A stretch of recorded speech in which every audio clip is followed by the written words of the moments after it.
welcome back to Behind the Scenes at Technoset. It's been a little while since we've done one of these, so just wanted to take an opportunity to catch up with the team, have a look around the workshop and see how things are going. It's been a really busy year for Technoset this year, which is brilliant. It doesn't come without challenges, but all good challenges. Take us through the shop, how things have been, what you've had to face this year. So the challenges we've had, we've had machines coming in and out. We've got 3 brand new Star sliding head machines. So that was a bit of an interesting time, but we've got it back on track. All green lights, running 24/7 now, running over the weekends. We have people come in at the weekends just to fire up if any issues. Generally there's none, but we time it perfectly so that if you're on a count, that the count's done and somebody comes in and we can fire up, keep going all weekend. Yeah, so bringing machines in and out of factory does cause disruption because you've got old machines that go out, you've got new guys that got onto training and so on. And you've added a few new people into your team as well. You've got a wealth of experience in that team. Yeah, what we've got, I employed another guy for the sliding heads, a good skilled setter operator, so he's a great fit into the business.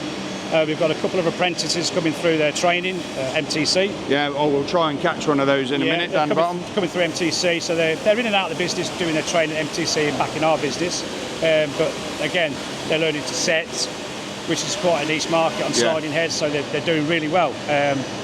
We've got them down, one of our apprentices down on the sliding heads, the new ones, so have a look. Yeah, that's great. And then on the fixed head side, you've got a really strong squad as well. You've recruited into there again as well, and also added a young lad who we had on a T-level programme. Yeah, so we've got a young lad down there, Reese. He's been part of the T-level. Now he's here full time. We've got the skills of the Sam. He was a great asset to MTC. I think he was Apprentice of the Year at the time.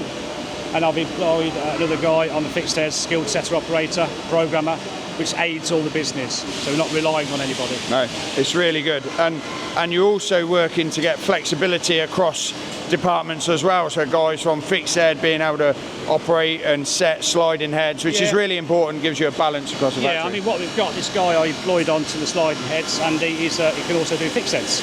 Brilliant. So that's a great asset for the business. We can just move them across wherever we need him. And that helps, doesn't it, when we've got demand from our customers, lead times, keeping our lead times as low as possible, making sure that we can deliver for our customers when they need parts, and we're trying to keep everything below 8 weeks, 6 weeks ideally. I mean, the great thing is we need to be on time in full and the quality parts to the customer. Yeah. That's a big, massive gain if you get that on time. Absolutely. All right, let's have a little chat. As Scott mentioned, we've got Samuel here, who is a second year. So Samuel, let's have a little chat with you. Yeah. Come on through. So you're now into your second year of your apprenticeship. Yep, joined last September. And where have you been, or what have you been doing in that time, in that year and a month? Well, I've spent most of the past year along this entire sliding head section. I've seen, all these new machines come in as of last Christmas, roughly. I've been learning on how to set the SRs, I've been doing a bit more recently on setting the SLs. Right now, I've just been running the little ferrules that we have on here. Yeah. They have several checks on them. But so what attracted you to engineering manufacturing as a career, as an opportunity? Well, I've always had interest in just machines in general. Trains were one of the things that got me into it, but it's expanded into coming to here just to see how all the little parts go together and get made.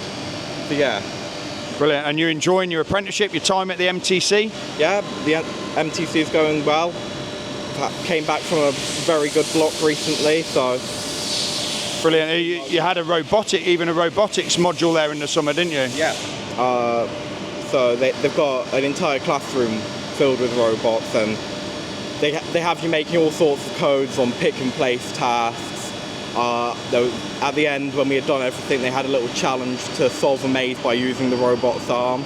So very, very good. And you did really, really well in that.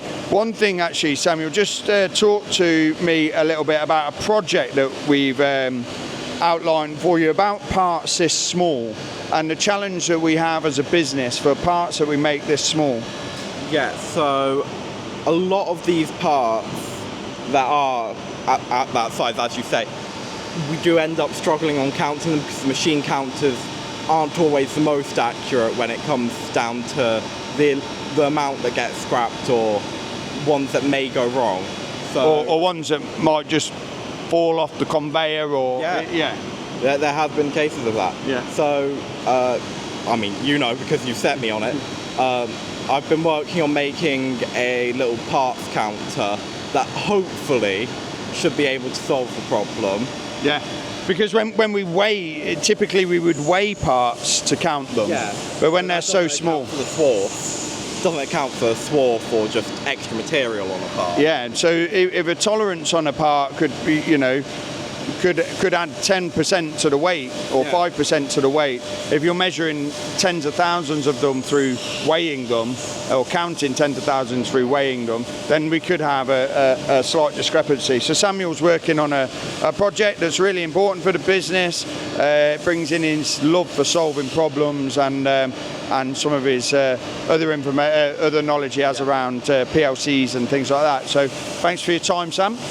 And Scott, thank you for your time. It's great to see all these green lights. We might catch up with you in a little while on our other investment on the NTX 500. But great, hope you've enjoyed that.